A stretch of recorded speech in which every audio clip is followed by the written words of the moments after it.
The first thing you need to know is that you need to define the type of document you're going to create, or the outcome you will get according to this first line you have written here. We can use the article, you can write paper, you can write different types of documents. let's go with article. Okay, you'll see that things change a little bit. You can play around with it and see the impact, although article is good enough. Depending on what you type here, the way to organize the rest of the document in terms of the headlines, let's say section, subsection, and so on, will change, but article is good enough. After that, you have a set of lines in between this first one that states the type of document you'll get and the one where the document itself begins. So all the lines here are two different things. First, you have some lines where you're importing or telling this file that there will be command somewhere along the text where you'll be using things related to these packages. Packages are elements of code which contains some commands or some elements you can use throughout the text. So in this case, we're using this related to codification.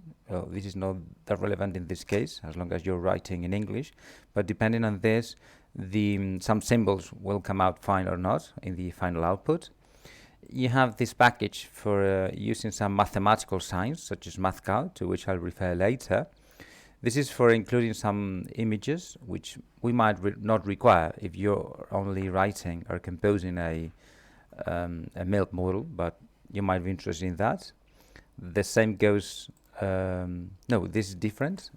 This is a, in this case, this line is used to refer to the folder where you'll have the images in case you want to include them. In this case, we're not going to have any.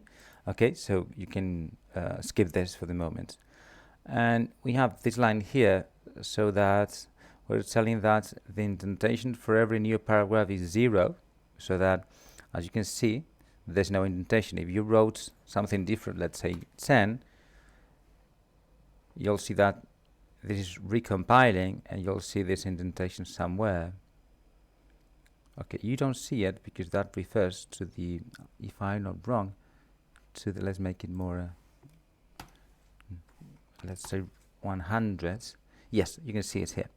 So we are indenting all paragraphs of a section but the first one. So we can see this huge gap here corresponding to this 100.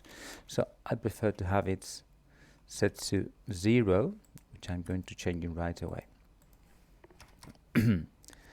And then you have the title and the author and the date, so that anytime this is recompiled, this changes. Okay, but the date in this case we can change it.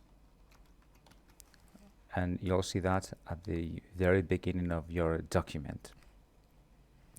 And that's all you need to create this kind of document before you start with the document itself.